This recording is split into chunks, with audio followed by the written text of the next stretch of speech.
today's talk's about possibilities for sustainability. Can you define what sustainability means to you? That's funny, actually. A little while ago, I was teaching a course in sustainable community development. My opening line was that I don't believe really in sustainability, nor do I believe in community necessarily, and I don't think I believe in development for sure, actually. So I'm not a very good person to teach this course, actually. Yeah, nobody left right then, but it seemed all right. But no, you know, honestly, sustainability is not a word I use, and it's not a word that I honestly, no, I don't really know what it means exactly. That's a terrible answer to your question. But what does it mean? What do you mean by it? That's what I'm interested in. Maybe work together. I know Derek Jensen has defined it as meaning any way you can live for 12,000 years plus and not destroy the land you live on. I think that's an okay definition, but I'd like to hear what you think. That's good. Well, I think that's, I don't know how it's popularly used. I don't know what people mean when they say sustainability now.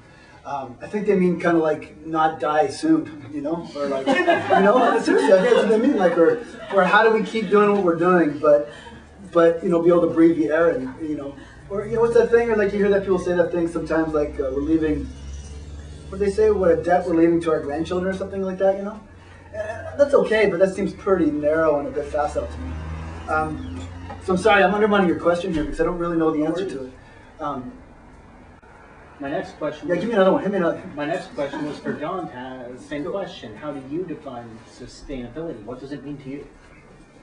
Well, it's mostly bullshit. It's just a way of papering over the same cancerous system. And I guess, I haven't looked it up, but I would guess that the dictionary definition is something that sustains itself. Well, what part of civilization sustains itself? It just destroys everything, consumes everything. I mean, I don't think there's any conceivable way to see cities as sustainable, or, you know, I mean, it's just obvious. So what do we do about it? You know, that word is thrown around in the States. Just, you know, every other sentence, yeah. Green and sustainable, green, but it's just a lot of crap. They're not even looking at all beneath the surface. Sure, there are a lot of things we can work on, and you know, I'm totally for whatever changes we can do, but if you think that's sustainable, that's kind of madness. I mean, it's just... I guess the word I would use, in place that sort of is ecological. Sure, let's use that. So my next question then was, why do you feel that city-based living is the best possibility for an ecological future?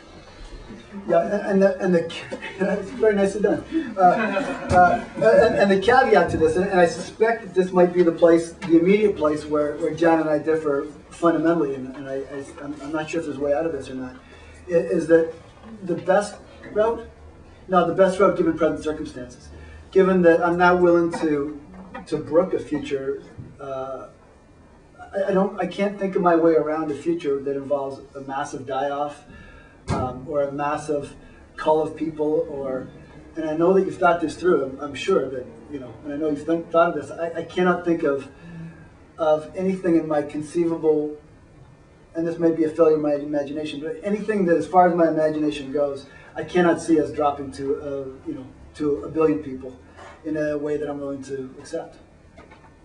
So I'm not willing. So in my lifetime, the only sincere attempt at it really has been a Chinese one baby policy to, you know, massively constrict, you know, population, and I'm not willing to accept that kind of authoritarianism or that kind of massive restriction of fundamental human rights.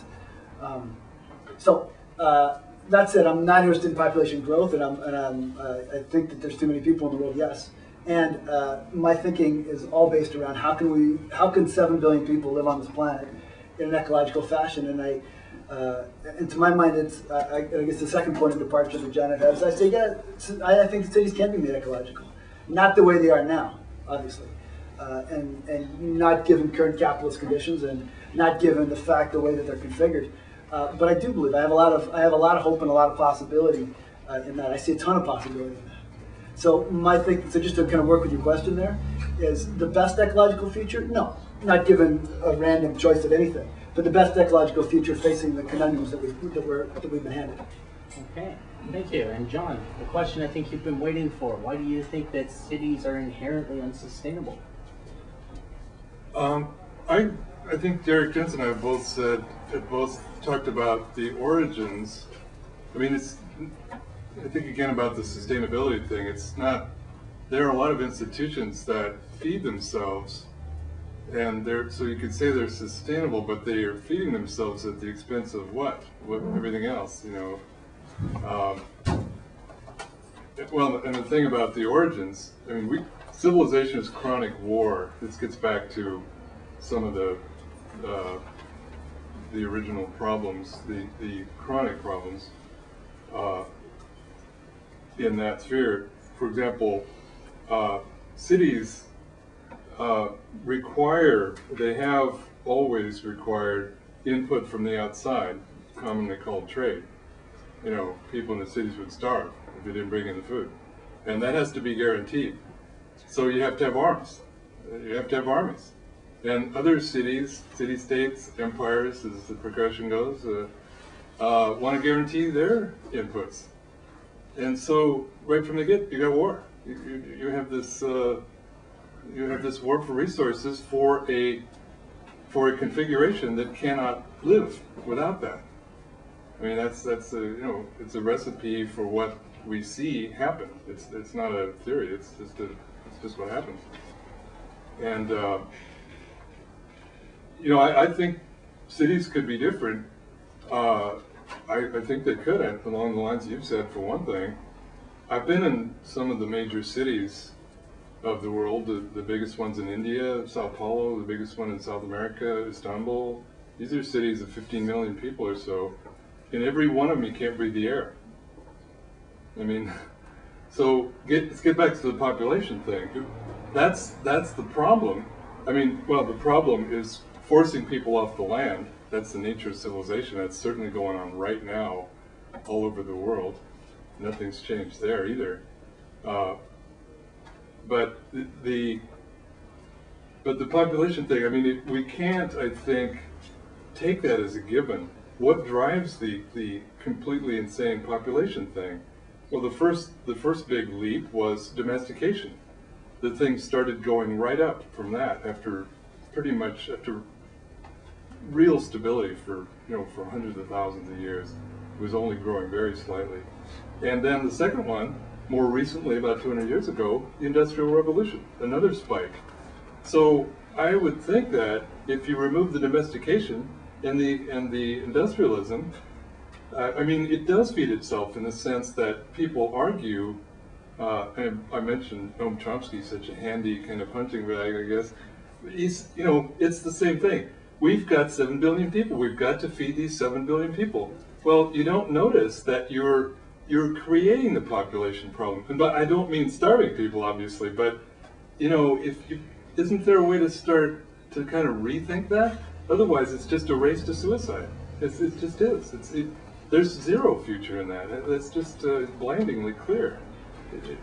And you can reconfigure the cities, but only up to a point. In fact, even the argument, I'm not totally sure about the densification thing, because take LA, huge sprawl, and I'm not arguing in favor of LA. I lived there for a few years, way back in the 70s. But I had a friend who could reach out of her kitchen window and pick lemons and avocados.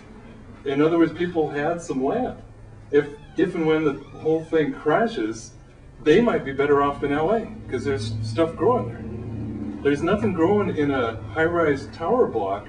You put all those people in there, and they'll be dead in 3 or 4 days when it all falls. They don't have any garden. They don't have any. They're cut off from everything. That's going to be the nightmare that really should scare us, I think, because that's not eternal. Those towers are not going to stay there. I mean, that condition that we're skating on this thin ice with is real problematic. I'm sure you know that. So that doesn't seem like a real big solution.